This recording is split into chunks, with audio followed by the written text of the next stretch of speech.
Bienvenidos a un nuevo episodio de Historia con Calle. Yo sé que yo no hacía esto hace mucho tiempo y aunque hay gente que le gusta, hay otros que no, ni modo. Así son las cosas en la vida. Pues, ¿sabes? Gracias a Bájale 2, pues se me hace un poquito más difícil el tirar episodios semanalmente o cada 2 semanas. Pero yo no voy a parar de hacer esto porque en verdad a mí me gusta. Y además de que uno aprende y conoces más acerca de ese folclore boricua que tanto me gusta presentar en Bájale 2. Pero antes de empezar, si tú te quieres auspiciar aquí o en cualquiera de los podcasts que se graban en GW5 Studio, sencillo, te tienes que comunicar con el gran Gaby en info@gw5.com o llama al 787-221-9530. Recuerda que lo que no se promociona no se vende. También tengo que darle las gracias a mi pana Pedro. Se me fue el apellido, Pedro, papi, perdóname. Próximamente, cuando haga estos episodios de Historia con Calle, voy a tener una mejor bandera de Puerto Rico porque este hombre, pues, coño, me hizo un regalo de 7 pares. Déjame cogerlo aquí. Ay, María, mira. Bácata. Eso, ahí estamos. Así que tranquilo, Pedro, que cuando consiga los clavos para martillar la pared, pues lo voy a hacer. Así que nada, señoras y señores, gracias por sintonizar. Yo creo que el sábado es un buen día para tirar esto, porque en verdad no hay nada de contenido en cuanto al canal o en cuanto a lo que se hace en GW5. Probablemente yo estoy a esta hora grabando en Siempre el Lunes. Así que, dicho esto, tírame el intro. Visitantes de ambas Américas. The essential facts are these. President Kennedy was murdered in Dallas, Texas. He was shot by a sniper hiding in a building near his parade. Hace ya 73 años, la muerte se posó sobre un cerro en Ponce.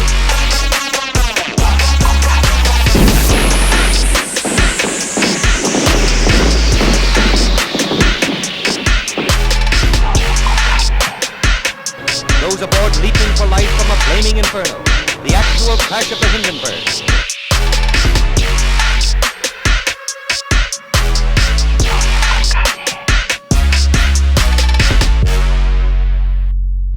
Pam, pa, pa, pam, pam, pam. Whoop.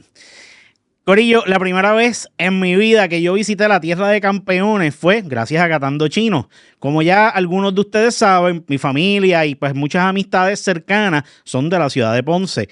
En verdad, nunca tuve necesidad ni curiosidad alguna de hacer algún tipo de parada por este municipio.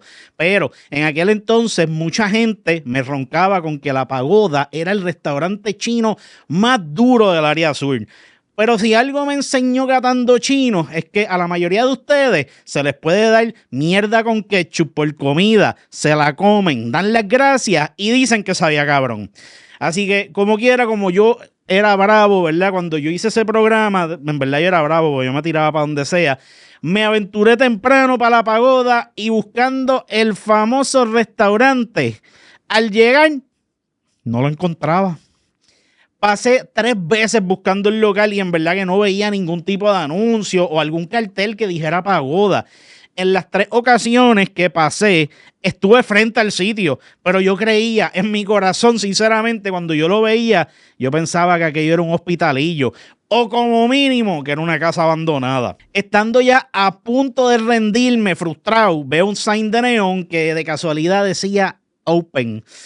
El edificio sospechoso aquel era la famosa Pagoda. Y la muchacha que me atendió, pues me explicó que el huracán María, pues voló el cartel para el carajo y nunca más lo volvieron a sustituir. No sé si ahora lo habrán sustituido, pero por lo menos en aquel entonces, que esto fue hace como 2 años o 3 años atrás, no lo tenían. Pero qué bueno que encontré la Pagoda porque tuve el gusto de probar una de las mejores comidas chinas de todo Puerto Rico. Así que hoy en Historia con Calle vamos a conocer algo acerca de la historia de la tierra de campeones y la ciudad de los potros, Santa Isabel. La fundación de Santa Isabel como municipio se da para 1841. Originalmente pertenecía a Coamo y en sus inicios no había mucha población en el área. Según el historiador Edgardo Díaz Algarín, los documentos de la época nos dejan saber que el tabaco era su principal fuente económica durante estos primeros años. El territorio se divide en 7 barrios junto con su zona urbana, o sea, el pueblo. Y aunque su territorio es limitado, el hecho de que es tierra llana lo hace un buen lugar para la agricultura y por años para la siembra de la caña. Esto es descrito por el señor Fray Íñigo Abad en 1777 mientras dio su famoso road trip por todo Puerto Rico y las Américas. Este pana hace referencia al municipio de Santa Isabel escribiendo su nombre original, Coamo Abajo. El fray describe esta tierra como un enorme llano que estaba lleno de árboles frutales, silvestres y medicinales. Cuando los españoles comienzan a deforestar la vegetación de la isla, Santa Isabel pues fue parte de este desmonte. Rápido se empiezan a establecer las primeras haciendas azucareras, siendo la Central Cortada la fuente principal de producción azucarera en Santa Isabel. A pesar de ser una central tan antigua, su auge llega con la llegada de los norteamericanos durante el cambio de la soberanía. Con la llegada de las grandes compañías azucareras, tomando el control de los terrenos en el sur, comenzó el desarrollo de la transportación con la construcción de una estación de tren debido a la posición estratégica que tenía el municipio, o que tiene, en cuanto a la región cañera a la que formaba parte. Aunque se dice que el origen del pueblo es en el siglo XIX, dice la historiadora Betsy Ann Sayas que ya en el siglo XVIII conocíamos del lugar.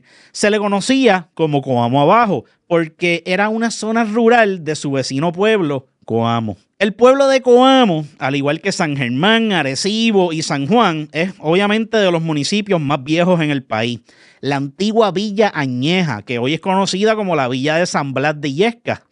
Y pues tenía muchos problemas ahí al principio de infraestructura, en especial con los caminos. Los caminos siempre fueron un desastre al principio de nuestra historia. En sus principios, Coamo estaba bien organizadito en cuanto a sus asuntos religiosos, pero tenían como que un problema de poca población. Su economía era un desastre, la educación un lujo de gente rica, la agricultura era solamente para subsistir, o sea, para que pudieras comer, y los mercados inexistentes. Dicen que el estancamiento de Coamo viene en parte gracias a su geografía y la topografía que hace bastante difícil el moverse desde el centro urbano hasta las áreas pobladas. Es por esto, en parte, que lugares como Santa Isabel, Guayama, Calley y hasta Juanadía se formaran como municipios independientes. Para estos pueblos era muy difícil conseguir justicia y la palabra de Dios. Es por esto que las administraciones españolas en San Juan accedían a las peticiones de estos territorios de ser segregados de Coamo. Un 22 de mayo de 1840, el señor Antonio Vélez, representando a los vecinos de Coamo Abajo, le escribe al gobernador en San Juan pidiéndole permiso para fundar un nuevo pueblo. Las razones que él da para esta petición: satisfacer las necesidades espirituales y temporales por parte de los habitantes de Coamo Abajo. Antonio Vélez dice en su pedido que el barrio estaba lejos con cojones de la villa de Coamo y que tenían que cruzar el río, lo que se les hacía algo imposible en épocas de lluvia. No tenían justicia y salía muy caro llegar hasta Coamo, además de que perdías el día laboral, lo que motivaba a los habitantes de la zona a no utilizar los recursos legales o a tomar la justicia en sus propias manos.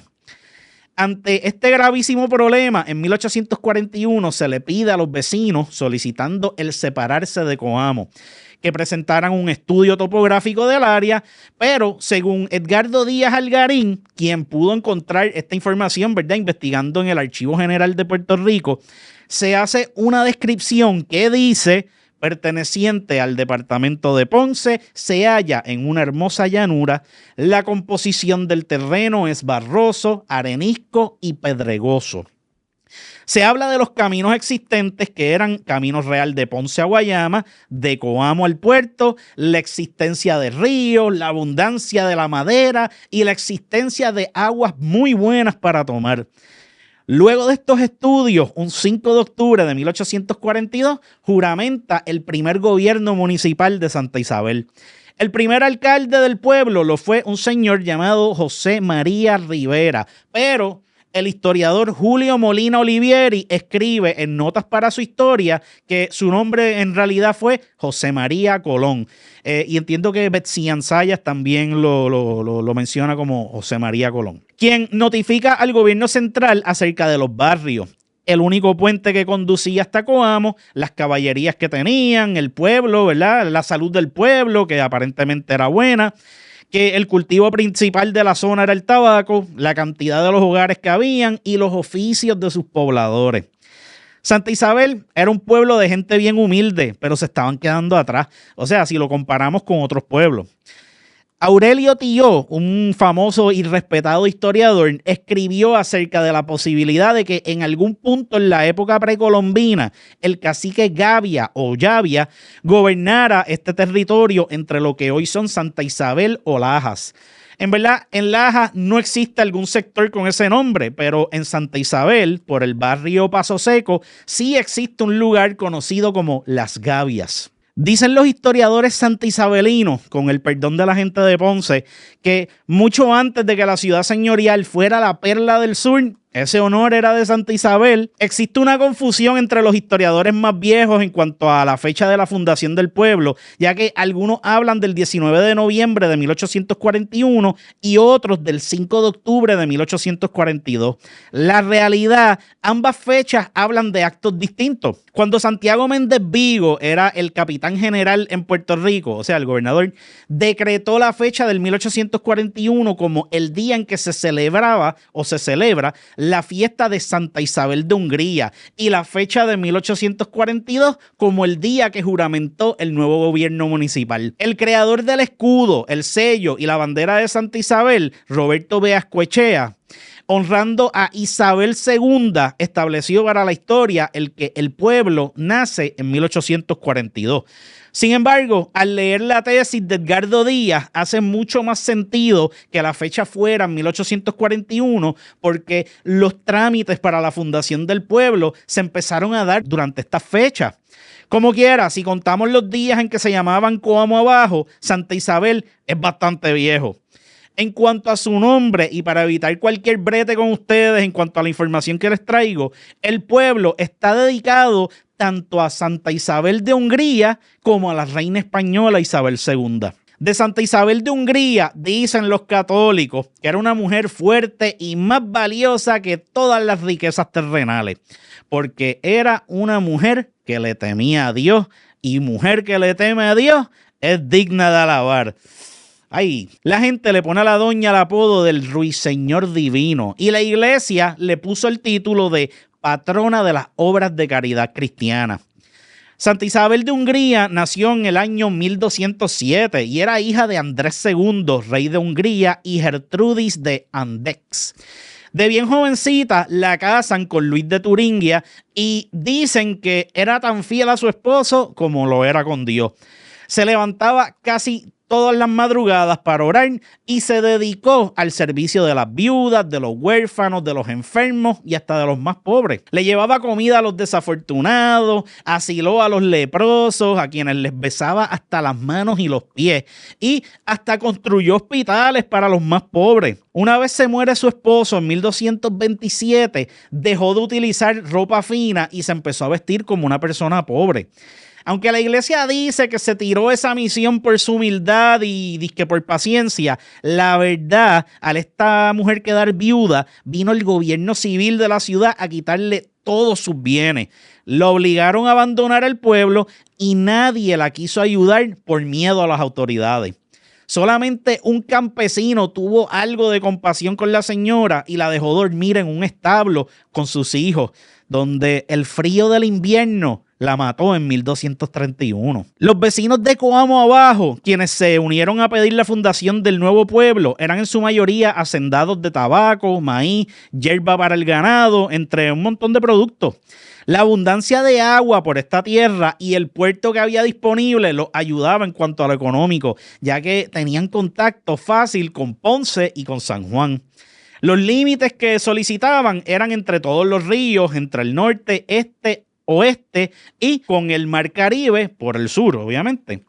Estos hombres estaban bien comprometidos en cubrir los gastos que están relacionados a los edificios públicos. Ya yo les he mencionado en todos los episodios de Pueblos que pues obviamente los edificios públicos son la iglesia, la casa del rey o la alcaldía, carnicería, el cementerio, etc. En cuanto a la época precolombina, esto, ¿verdad? Pues solamente yo lo que les traigo es un compendio de la historia del pueblo. O sea, en verdad no voy a abundar tanto en el tema. Pero aparentemente Santa Isabel tuvo mucha presencia de taínos y en verdad debe haber mucha historia en cuanto al tema al ser parte de las tierras de Coamo, que es el tercer pueblo fundado por los españoles en la isla. Luego de su fundación como pueblo, Santa Isabel se estanca hasta finales del siglo XIX, pero como todo pueblo, como quiera, adquiere sus cuentos, tradiciones y obviamente su folclore. Los documentos más antiguos del pueblo narran que en el sitio de Palo Seco y barrio de Jauca existió un manantial de agua bien dulce, rica y lista para beber, donde comienza la construcción del mismo pueblo en 1841, junto con sus barrios que son Santa Isabel, Pueblo, Felicia, Playita, Jauca, Boca Angostura y Velázquez. Al asunto de los límites del pueblo se le pone fin en 1945 cuando la Asamblea Legislativa aprueba la Ley 73 para establecer los límites de los barrios de cada municipio en Puerto Rico. En el caso de Santa Isabel, los límites que fueron establecidos son Boca Velázquez, Descalabrado, Felicia I, Felicia II, Jauca I, Jauca I, Jauca II, Playa y Pueblo. Originalmente, Santa Isabel era una tierra que estaba bien llena de árboles y de todo tipo de bosques, pero nuestros salvajes ancestros, cuando descubrieron tierra de primera, la empezaron a destruir. Ante esta tierra tan rica, empezaron a llegar las famosas centrales azucareras, primero utilizando bueyes y luego pues moviéndose por medio del vapor. Por si acaso, yo no voy a estar abundando tanto en el tema del azúcar y pues en verdad yo sé que merece un episodio completo, pero será en otra ocasión. Santa Isabel, al convertirse en una ciudad azucarera, como consecuencia, pues vio la llegada de la crueldad conocida como la esclavitud. Jóvenes negros del África empezaron a llegar para trabajar a la fuerza en los ingenios y en las plantaciones de azúcar alrededor de todo el pueblo. Hombres y mujeres que trabajaban de sol a sol, viviendo en cuarteles, con obviamente problemas de hacinamiento, donde a veces los mataban simplemente porque sí, y a las mujeres las violaban por esa maldad que había en los corazones de nuestros ancestros. Estos hombres y mujeres negros y negras obviamente añoraban volver a su África y así nos traen sus bailes, sus cantares y nos dejan como el legado el baquiné. Según el historiador Julio Molina Olivieri, ni la bomba ni la plena son de Ponce. Pues basa sus argumentos en unos estudios hechos por parte del Instituto de Cultura de Puerto Rico en cuanto a temas del folclore puertorriqueño e investigaciones hechas por él mismo como historiador. Los orígenes de estos estilos musicales, al igual que otros estilos, han estado envueltos en un montón de controversias y en verdad, si van a mi episodio de Lola Rodríguez de Tío, lo mismo pasa con el himno de Puerto Rico y Bellísima Trigueña. O sea, lo que es la música de las Américas, pues hermano, siempre va a estar envuelto en controversia. La mayoría de la gente en el país te va a decir que la bomba y la plena son de Ponce, pero para el historiador, la procedencia de ambas se da en Santa Isabel. El historiador menciona que cuando San Antón bailó la plena por primera vez, ya eso era viejo ahí en Santa Isabel. La base de su argumento es que en Santa Isabel, para aquellos años, había más ingenios azucareros que en el mismo Ponce. El historiador menciona que esas parejas esclavas que traen el bailable criollo llegaron primero a los barrios de Santa Isabel y estos se encargaron de llevar la plena a los demás municipios. Como un dato bien curioso, para tocar la plena no hay que ser súper diestro, solo se necesita una buena tonada junto con buenas letras octosilábicas y aconsonantadas. Mira, la verdad, el historiador se atreve a hacer estos argumentos basándose en la verdad histórica de que Coamo, siendo Santa Isabel Coamo abajo, es más viejo que el mismo Ponce. Cuando investigué la historia de Ponce, pues veré qué nos dicen los historiadores de la ciudad señorial, ¿ok? Ya veré cuál es la versión de ellos. En cuanto al baquiné, pues sabemos que se trata de un velorio cantado, el cual era pues, bastante normal que se diera a la hora de la muerte de alguien de raza negra. Es una tradición que empieza en las haciendas entre las decenas de esclavos que estaban acuartelados, quienes aún al conseguir la apreciada libertad mantenían sus tradiciones y sus costumbres. Los baquinés se daban mucho cuando se moría un niño. Al momento de algún niño morir, pues llegaban los cantantes a los batelles donde debían moverse como en unas maneras sexuales y hasta agitaban las caderas en el centro del baquiné. Quien no hiciera estos movimientos ni agitara las caderas, pues lo sacaban de circulación. Para estos años, por los miles de problemas de salud que pasaba el país, nuestros niños se morían entre 2 y 3 a la semana. Luego de la invasión norteamericana, pues se fue trabajando con la situación, obviamente con la modernización de la medicina, y ya después de la década de los 40 hubo una merma en muertes a temprana edad. Niño que se muriera o mujer que al parir se nos fuera hacia la próxima dimensión, le daba motivo al Departamento de Salud en San Juan para que vinieran a investigar. La cosa es que poco a poco el baquiné fue muriendo, pero contrario a lo que ustedes piensan, no desapareció por completo. Hoy en día lo llamamos el rosario cantao. A principios de la historia santa isabelina, el azúcar, siendo su actividad económica principal, era trabajada por medio del arado de los bueyes. En Santa Isabel, los bueyes venían desde Paso Seco y Usera, donde los bueyeros llegaban temprano en la mañana a despertar a estos animales para conducirlos por el callejón de Calambreñas, mientras cantaban unas melodías bien tristes. Debido al paso de estos animales, el área terminaba súper apestosa y resbaladiza. Pues imagínate, el sol caribeño, que es bastante caliente, ayudaba algo a que desaparecieran los malos olores. Pero, mano, cuando esto es una actividad común de día tras día, las calles de Santa Isabel tenían una peste a mierda cabrona. Con la llegada de los grandes ingenios azucareros, empezaron a llegar los avances tecnológicos. Uno de los ingenios más viejos, el ingenio Alomar, fue de los que trabajó con estas maquinarias francesas e inglesas que trabajaban por medio del vapor. El azúcar que se producía en este ingenio era de muy buena calidad, dicen que de excelente calidad en verdad, y se vendía en los mercados de Ponce y en San Juan. Otro factor para el enriquecimiento de estos ingenios lo fue el que contaban con un muelle de embarque. Aquí llegaban goletas y barcos de hondo calado que anclaban mar afuera y recibían los barriles de azúcar. El azúcar era originalmente enviada en barriles porque pues, antes no se envasaba en sacos. Esa idea en realidad es original de los países suramericanos. Dicen que el puerto de Santa Isabel era muy bueno porque quedaba protegido de las marejadas. Gracias a que pues, ellos tienen 2 islotes al sur que sirven como un rompeolas natural. Mira, este tráfico marítimo trajo para el bien del pueblo, obviamente, distintos oficios nuevos. Los toneleros que arreglaban los barriles del azúcar, astilleros que reparaban los barcos y un montón de otras formas de trabajo que eran basadas en las necesidades de la industria. Mira, cuando los norteamericanos empezaron a quedarse con las tierras de los ingenios, el Alomar vendió su tierra con una cláusula de que en la última semana de la zafra, una pieza de caña que era conocida como los Reyes Magos fuera molida y que ese azúcar fuese regalada pues a quien lo solicitara. Nada, mira, la vida en estas haciendas, ¿verdad? Tiene sus parecidos con las oficinas modernas hoy en día. Las mujeres negras que trabajaban en la industria, por ejemplo, adornaban los furgones con ramos y ganchos de Pascua, dependiendo la ocasión en el año. En todo momento se repartía pitorro y pues habían hasta bailables. Con la llegada norteamericana, pues se empiezan a celebrar actividades como el 4 de julio, entre otras fechas importantes para los norteamericanos. Los días de cobro eran igualitos a lo que vemos hoy en día. Lo único que cambia es el en qué gastamos nuestro dinero. Mira, los sábados de cobro pues veían cómo se gastaba el dinero y vaciaban el pueblo buscando dulces, mercancía, trajes, zapatos, camisas, melao de Coamo y pues hasta apostando. Obviamente las galleras hacían buen billete. Los bailes de plena se veían de esquina a esquina y los barberos hacían una tremenda fundita recortando a los hombres.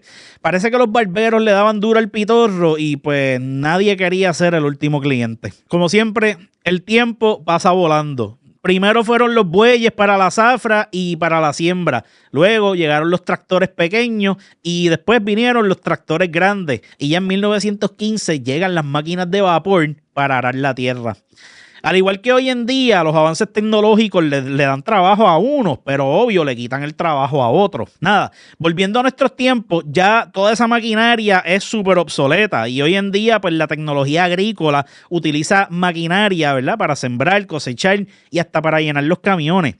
Pero la agricultura tuvo su rol protagónico en lo que fue el desarrollo tecnológico y la transportación, tanto pasajera como comercial, ahí en el pueblo de Santa Isabel. Llegando a finales del siglo XIX, los franceses establecen un sistema de transportación por medio de trenes que cubrían San Juan, Aguadilla, Arecibo y hasta Ponce. Luego, pues vendieron una franquicia de la American Railroad Company a la Ponce and Guayama Railroad para poder agrandar el sistema de transportación y así cubrir a la Central Aguirre junto a sus colonias. Esto fue bien bueno tanto para el comercio como para la transportación en Santa Isabel. La caña de azúcar había que transportarla hacia Aguirre y por eso los estadounidenses desarrollan en Santa Isabel una enorme red ferroviaria. Los ramales o las estaciones del tren eran el Guancha, La Bomba, Cuatro Hermanos y Peñuela. Luego de eso construyeron el ramal Destino que cubría los ingenios Alomar, Florida, Ucera y Mercado. Mientras la zafra andaba encendida, los ramales pues eran visitados por el tren entre 1 y 3 veces al día. Al final de la zafra seguían trabajando, pero lo que llevaban era abono, miel, gasolina y hasta aceites para lubricar las máquinas de arar. Era bien común ver a la gente parar por la zona para ver al tren trabajando. La historia del tren se quedó en el pasado, pero aunque esto, ¿verdad? No sea así en otros países, ¿verdad? Que sí desarrollaron esa tecnología. Aquí, pues, el tren fue sustituido por los camiones de carga que aún hoy utilizamos para moverlo todo. Quizás un buen tren abarataría los costos de transportación que tenemos hoy en día, pero no tengo los estudios a la mano que puedan validar este argumento. Dice el señor Julio Molina Olivieri que los trenes pasaban por el mismo pueblo de otros municipios, pero que en Santa Isabel esto no fue así. Según lo que el hombre pudo investigar, quienes mandaban en el pueblo antes de la llegada del tren eran los Cañevaros, los Del Pin, los Quilinchini y los Olivieri. Y todos dijeron que no. Cuando los franceses fueron a presentarle la idea del tren, preguntaron que si les interesaba, ¿verdad?, que este pasara por el mismo pueblo. Su no fue unánime entre todas estas familias poderosas, ya que ellos pensaban, o por lo menos les explicaron a los franceses, que primero los trenes botaban mucho humo y que las vías y las estaciones se iban a llenar de mierda y de papeles cagados. Aparente y alegadamente, la gente que utilizaba el tren cuando tenían que ir a cagar, apuntaban el culo hacia las vías y pues a los trenes les decían o les tenían el nombre de cariño de los cocheletrinas. Nada, la reunión entre los franceses y los santisabelinos terminó bien mal. Por eso les construyeron la estación a 3 millas del pueblo. De camino hacia Guayama, el tren hacía su parada obligatoria en la Central Cortada. Allí recogían drones para leche que luego los llevaban a la Central Aguirre, que aparentemente contaba con su lechería. Los drones eran luego llevados en la tarde de vuelta a Santa Isabel a un depósito que pertenecía a un hombre que se llamaba Juan González allá en 1934. Estos drones se depositaban en una nevera especial de 8 pies de largo por 4 de ancho. De todos los rincones del municipio empezaba a llegar la gente a comprar esa leche por su supuesta buena calidad y su bajo costo.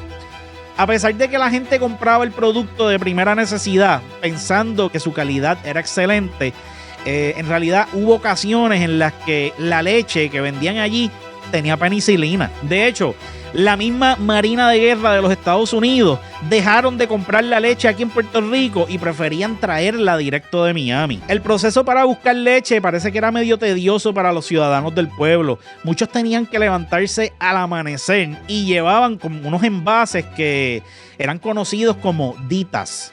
Nada, estos envases eran bien comunes en los hogares más pobres de Santa Isabel y hasta, sabrá Dios, del área sur. Y venían de todos los tamaños. De acuerdo al tamaño del envase, tú sabías si era para café, si era para beber ron, si era para buscar agua de beber o Los más enormes hasta los utilizaban para mear por las noches o para tirarse una buena criolla, ¿verdad? Cuando el jefe del cuerpo te levantaba antes de las 6 de la mañana. Durante los últimos años del siglo XVIII, la plaza pública ya contaba con 4 focos de luz que se encendían por medio de querosén. El farolero iba con su escalera y su envase de gas, limpiaba el vidrio y, mano, hasta llenaba de gas el depósito, ¿verdad? Para que pudieran prender nuevamente por la noche. Algunas de las calles principales ahí en Santa Isabel contaban con sus faroles, los cuales se encendían por la tarde y luego eran apagados por las mañanas. Ya para 1902, el embalse de Carite en Guayama producía electricidad y se distribuía hasta Ponce a través de Salinas y Santa Isabel. Luego, Fuentes Fluviales, lo que luego conocimos como la Autoridad de Energía Eléctrica, hoy Luma, se encargaba de vender kilos de luz eléctrica a otras compañías, o third parties, como le dirían hoy, que luego se encargaban de revenderla a los usuarios. Así, poquito a poquito, fueron alumbrándose los hogares en el área sur del país. La mayoría de estas casas contaban con una sola bombilla de 25 watts. Claro, los más ricos se podían dar el lujo de tener varias bombillas alrededor de su casa, debido a la oscuridad horrible que había pues en las calles. En aquel entonces, la Geraldino Electrical Supply de Ponce no instalaba contadores, pues debido a que era bien caro tenerlo. La compañía lo que hacía era que le daba empleo a unos vigilantes, el cual tenían el trabajo de prevenir gastos extras de luz, así como el instalar bombillas extras sin el consentimiento de la compañía eléctrica. Ellos estaban pendientes a que nadie estuviera metiendo bombillas de más sin decirle. Con la modernización del sistema eléctrico, estas compañías independientes van desapareciendo y la Autoridad de Fuentes Fluviales se va convirtiendo en el monopolio que luego llevamos a la quiebra. Mira, la industria azucarera pues obviamente dominó en el país por un montón de décadas. Cuando su industrialización apenas estaba comenzando, la zafra era una jornada que se daba entre 5 a 6 meses del año. Los trabajadores tenían que laborar en el campo de 6 de la mañana hasta las 6 de la tarde sin parar. Cuando llegaba el fin de la zafra, pues venía el invernazo, o sea, lo que sería el tiempo de supuesto descanso.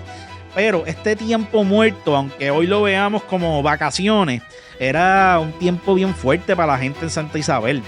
Muchos se quedaban por meses sin trabajo, sin una paga decente y, mano, la gente pasaba mucha hambre. Buscando una mejor calidad de vida, muchas familias se empiezan a mudar para el área metropolitana. Cuando comenzaba la zafra, los trabajadores, pues obviamente salían desde las 4 de la mañana de sus casas con tan solo un poco de café negro en sus estómagos. Obviamente había que madrugar si querías cobrar. El campo, ¿verdad?, de trabajo pues podía quedar lejos de los hogares de algunos de estos trabajadores.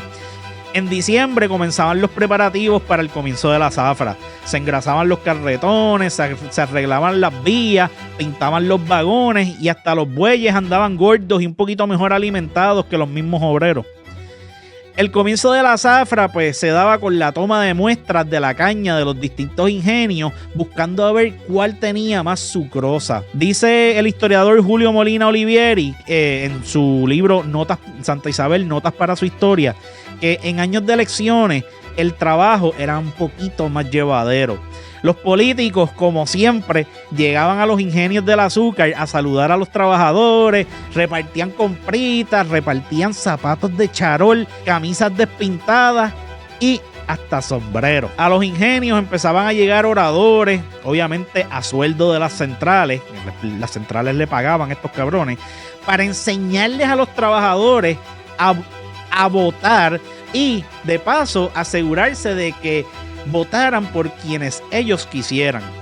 El historiador narra un momento de esos donde les exigieron votar por los senadores Serrayé, Mario Mercado, uno de apellido Roy y García Méndez.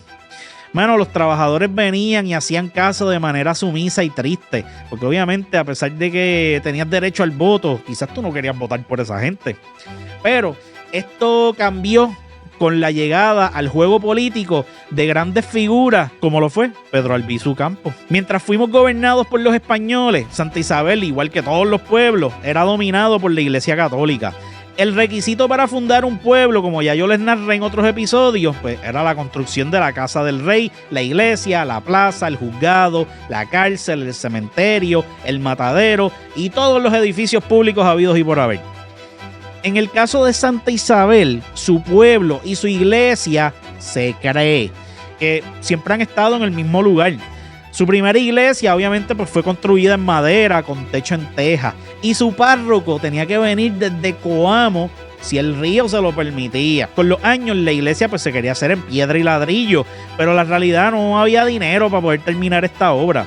Así, incompleta, la iglesia duró hasta el 1918 debido a una serie de temblores que hubo ese mismo año. Gracias al párroco Ernesto Lavoy y a los esfuerzos que hicieron los ciudadanos de Santa Isabel, pudieron recolectar cerca de $50,000 para poder reconstruir su iglesia.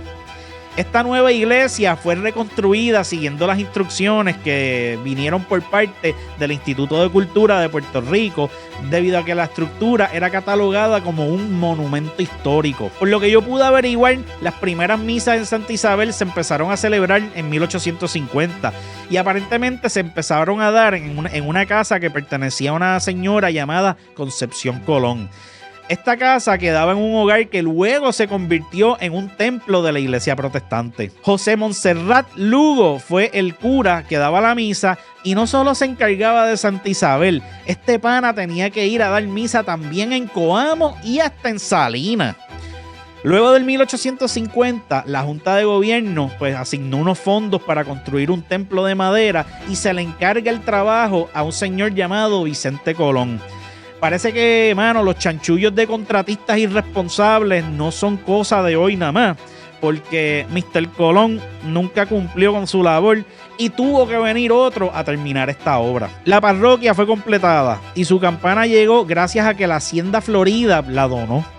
Los vecinos de Santa Isabel pidieron al gobernador o capitán general que separaran su parroquia de los asuntos religiosos de Salinas, pues por fines religiosos. Para 1867, Fernando Cotoner visita Santa Isabel y ordena que se construya otra iglesia con más capacidad y obviamente de mampostería. Los santaisabelinos empiezan a moverse para lograr la construcción de su iglesia de mejor calidad. Consiguen dinero y eventualmente lo logran. En 1869, las autoridades religiosas nombran a Ignacio Centero como cura de la iglesia. Dicen las malas lenguas que este hombre fue asesinado por un negro esclavo que andaba prófugo, pero la verdad de estos hechos, o por lo menos lo que se alegaba, nunca se pudo comprobar. Como quiera, vino el gobierno bien abusador y acusó al primer negro que encontraron y lo empezaron a azotar frente a niños pequeños. El hombre gritaba su inocencia, y la misma gente decían que el pana era inocente. Pero al final del día, nadie hizo nada para detener este acto tan cruel. La reconstrucción de la parroquia duró hasta 1890 y se le dedica al señor Santiago Apóstol. Los evangélicos llegaron a Puerto Rico a principios del siglo XIX.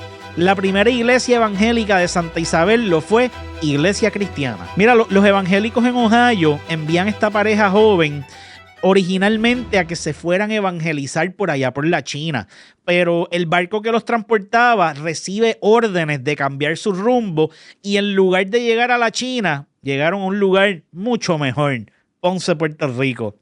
Allí el reverendo D.P. Barrett y su esposa reciben nuevas órdenes de comenzar con su obra misionera. El ministerio de Barrett empieza para 1902 por varios pueblos del área sur de Puerto Rico. Extender el poder de la entonces nueva fe fue bastante tedioso, ya que estos vinieron a quedarse con los pobres y los caminos andaban bien llenos de hoyos y zanjas, lo que hacía el cruzar a caballo pues un poquito complicado. Para llegar a Santa Isabel solo lo puedo describir como algo medio difícil, por no decir cabrón. Había que cruzar los ríos Portugués, Inabón, Bucaná, Jacaguas, Descalabrado y hasta el río Velázquez. El pastor Barrett ya sabía un poco de español y pues se dedicaba a predicar por las calles del pueblo. Con el tiempo, el buen pastor compró una casa que fue dedicada a la prédica, pero una tragedia sacudió a la joven pareja. Una tarde estaban lavando su caleza y caballo por el río Portugués y su pequeño hijo se ahogó. Para 1903 llegaron otros predicadores evangélicos de apellido White y una mujer de apellido Michelera. Mano, en el pueblo no sabían decir el nombre en inglés de la mujer y pues simplemente la llamaban Juanita. Este reverendo no solo se dedicaba a atender asuntos religiosos, también era médico y se dice que ayudó a un montón de gente por el área sur. Para 1904 ya había más libertad de culto religioso y se le pone fin al monopolio religioso de la Iglesia Católica. La nueva misión evangélica compra un solar con su casa de madera, en donde además de la palabra del Señor, también daban atención quirúrgica a los más pobres. Además de los evangelistas, a Santa Isabel llegaron los pentecostales, la Asamblea de Dios, la Iglesia Unida de Cristo, los adventistas del séptimo día, Testigos de Jehová, la Iglesia Getsemani, que es famosa porque es bien popular entre la juventud, y la Iglesia Cristiana Carismática. Bueno, en cuanto a los deportes, en Santa Isabel, el boxeo parece que fue una de las prácticas deportivas más populares para sus ciudadanos. Puede ser que más bien por lo que pagaba que por las ganas de competir. Nada, todos los pueblos contaban con su cuadrilátero y en Santa Isabel lo podían encontrar en el Teatro Popular. La gente venía, ¿verdad? Llenaba el venue porque ellos querían ver knockouts, querían tripearse a algún peleador que tuviera miedo y otros, pues, mano, aparentemente iban a ligarse los shorts de los atletas. Dentro de las glorias del deporte santaisabelino, pues podemos encontrar figuras como el olímpico Rey Quiñones, quien cosechó un montón de premios de salto y participó en las Olimpiadas, entre Juegos Centroamericanos, ¿verdad? Que ganó varias medallas de oro y plata en salto, triple salto, carreras con vallas, salto largo y otras áreas dentro del deporte de pista y campo. En el boxeo tenemos a Escolástico Sotero Fortier, que fue conocido como Colicolo, quien terminó en San Juan puliéndose como boxeador.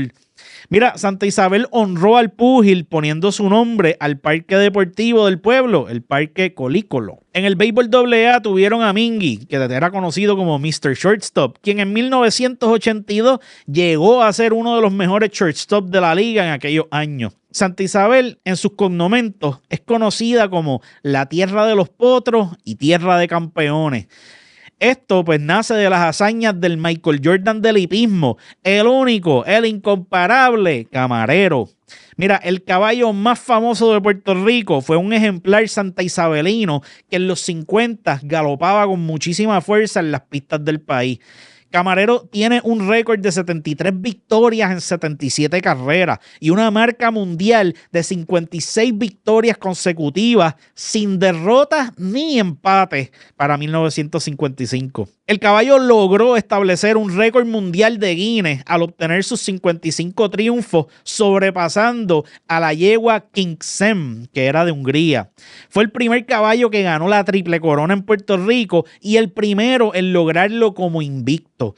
Su nombre original era Sabrosito, hasta que lo vendieron al establo Lares y le cambian el nombre a Camarero. De Camarero se dice que era un caballo de pura sangre, que tenía mucha potencia, era un animal dócil y que salía con mucha velocidad y así mismo llegaba a la meta. Su primera victoria llegó un 14 de abril de 1953 en una carrera de 400 metros. El jinete de Camarero, por gran parte de su carrera, fue el señor Mateo Matos, que era de Santurce. Este se encariñó con el animal y pues viceversa, el animal también amaba al muchacho. El jinete al principio no quería montar el caballo porque la presión que había por medio de la fanaticada se sentía. Y pues, mano, él se ponía nervioso de tener la responsabilidad de tener que llevar un caballo que siempre tenía las apuestas a su favor. Camarero murió a sus 5 años por una peritonitis. La gente en el pueblo, ¿verdad?, quería que lo enterraran allí, pero sus dueños decidieron enterrarlo en lo que fue el hipódromo de Quintana en Atorrey, un lugar donde estableció su récord.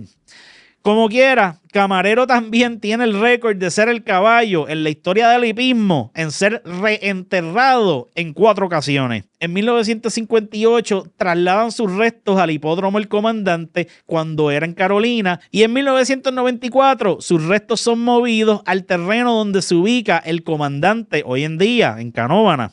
Cabe destacar que sacaron sus restos de Carolina para poder construir las viviendas en Parque Escorial y tuvieron que utilizar la ayuda del historiador Jorge Colón Delgado para poder ubicar los restos del animal.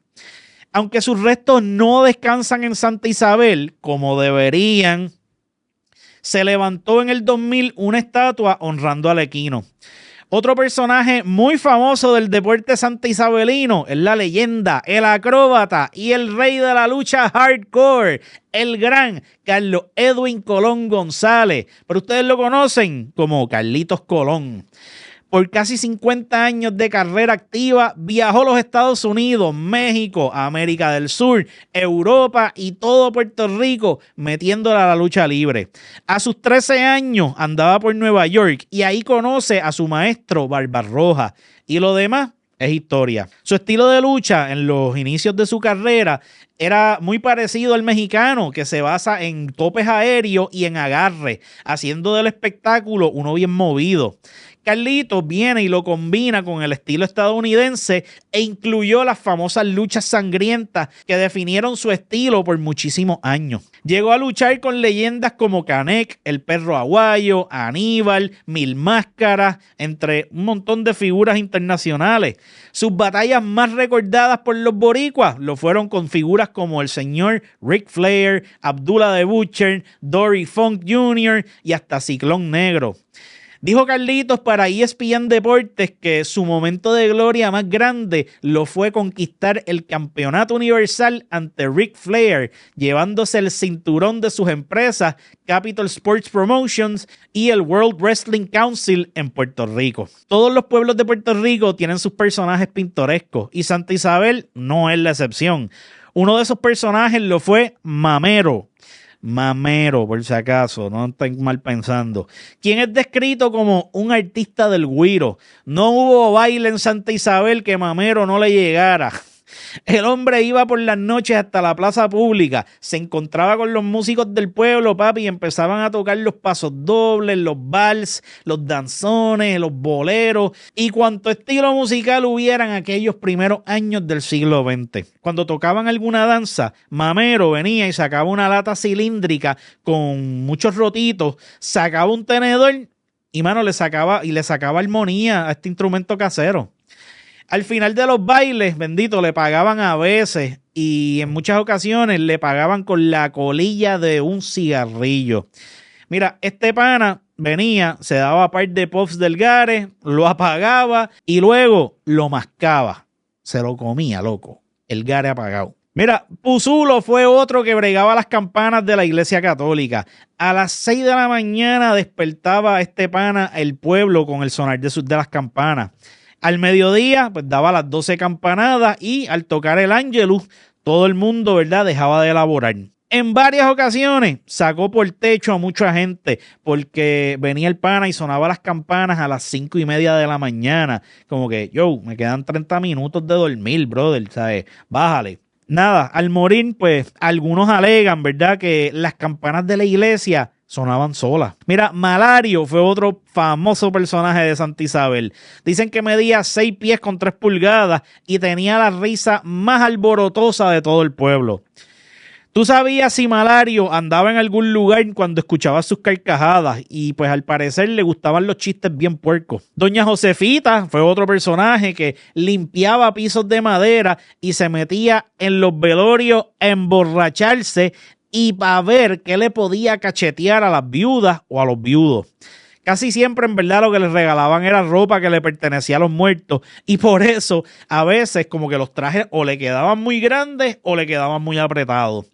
Otro personaje de Santa Isabel fue Pedro Avalle, que era el sombrerero de Santa Isabel. Este pana desde niño hacía sombreros de paja puertorriqueña que pues aparentemente todo el mundo reconocía como artesanía. Todos los meses este pana iba hasta Cabo Rojo a comprar hebras de palma de cogollo para hacer sus famosos sombreros. Con el tiempo, don Pedro logra montar un moderno taller y su mano de obra era de tan buena calidad que empezó hasta a trabajar con los famosos sombreros Panamá. Él los recibía aplastados y amarrados. Él luego venía, les daba distintas formas, les ponía la cinta negra, les daba la forma que le exigía la compañía, ¡pap! Y estaban listos para vender. Otro personaje de Santa Isabel, Vidal Moreno, que fue un ciudadano muy querido en una época donde escaseaban los médicos. Mira, Mr. Moreno hacía el papel de médico, dentista, partero, enfermero, cirujano y era hasta el farmacéutico del pueblo.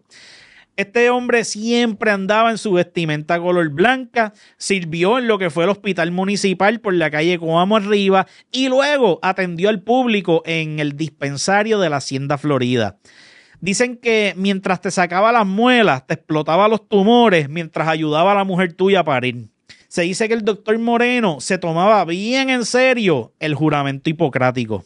Corillo, como todos los pueblos, Santa Isabel cuenta con sus memorias para la historia, como la campaña de prohibición, el nombre con el que se le conoció a una campaña que estaba en contra de la venta del ron. Los mítines de esta campaña se daban en la antigua iglesia cristiana, donde se reunía la gente para escuchar a los oradores despotricar contra la venta del muy querido líquido. Las insignias para votar eran el coco de agua para los que estuvieran en contra de la venta de alcohol y la botella de ron para los que favorecieran su venta.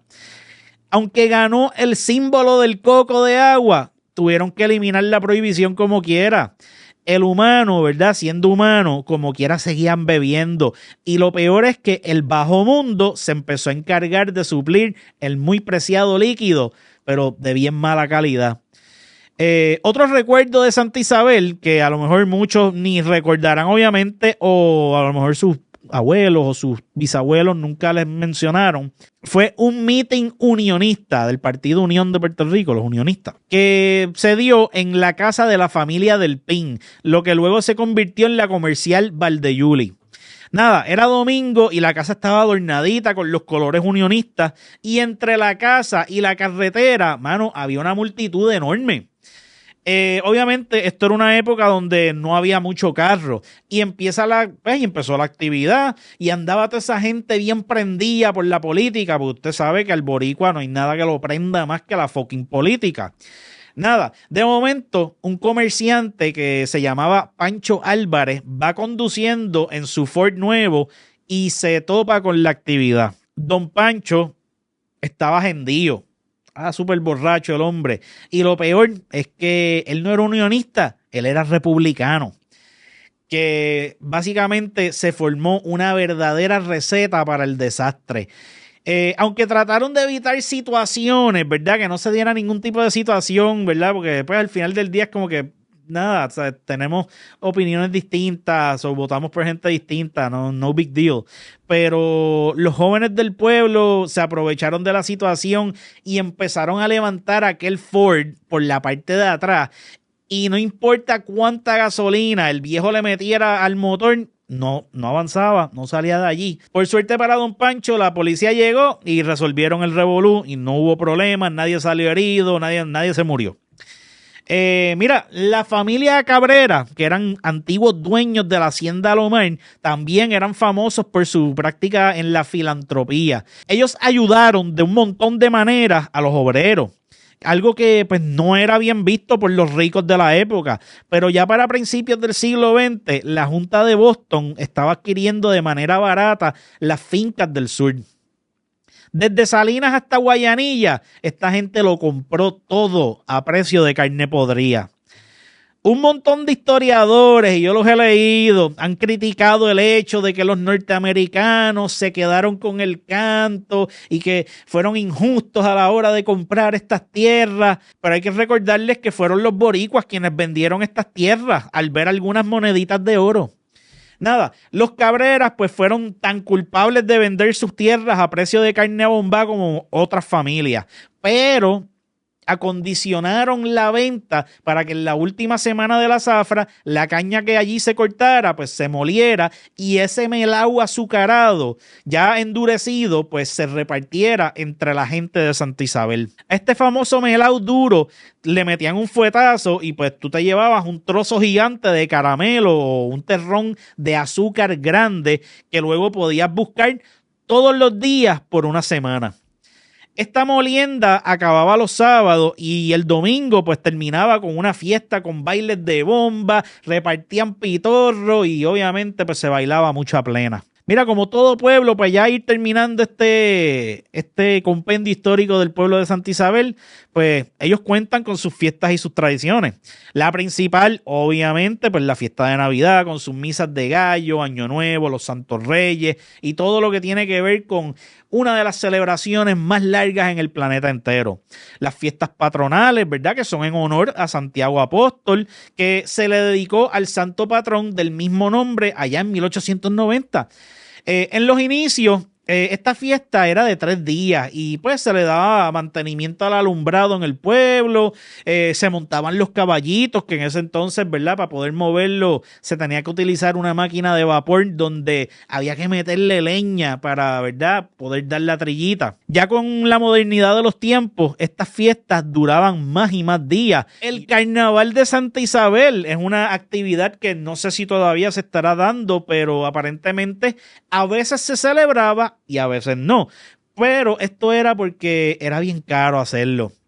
Nada, dicen que el carnaval de 1982 se gastó tanto dinero que no sobró ni para la carroza de la reina del carnaval. Otra fiesta que se daba por Santa Isabel es la fiesta de la Santa Cruz, que es una fiesta que data de siglos y siglos. Los hombres y las mujeres iban cantando himnos religiosos, había comida, hacían bailes y obviamente los famosos rosarios de la cruz. Corillo, para ir ya despidiéndome, el escudo de Santa Isabel, que es descrito como un campo color rojo con su I latina de plata separado de una corona real abierta adornada con 3 grandes florones con piedras preciosas. En cada flanco hay 3 veneras de oro y su corona, que también es en oro. Hay 3 torres coronadas de sable negro y rodeando el escudo 2 tallos de caña de azúcar en oro. Los colores del escudo en verdad lo que representan es el nombre del pueblo junto con su fundación, su santo patrono y la suprema autoridad bajo cuyo gobierno se crea el municipio de Santa Isabel. La I latina y la corona son de tipo medieval y los esmaltes en plata y rojo simbolizan los antiguos colores de Hungría, que representan pureza y caridad. Las veneras en oro representan al apóstol Santiago, además de representar las peregrinaciones y santuarios en la Edad Media.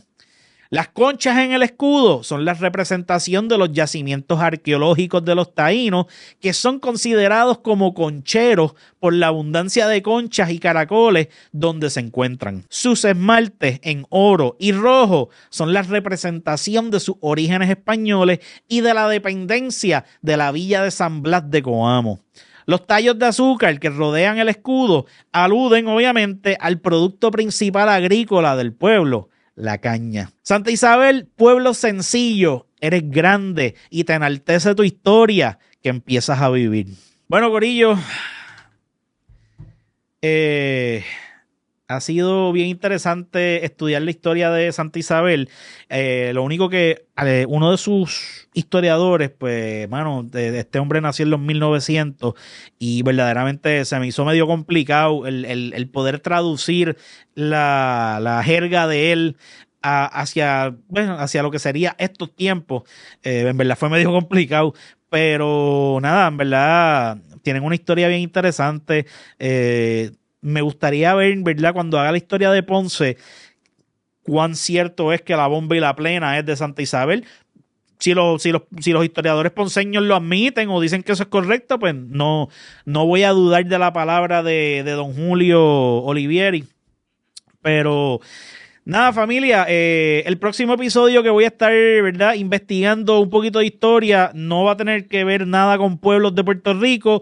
Va a ser de una comunidad en Santurce que alguna vez se llamó El Fanguito.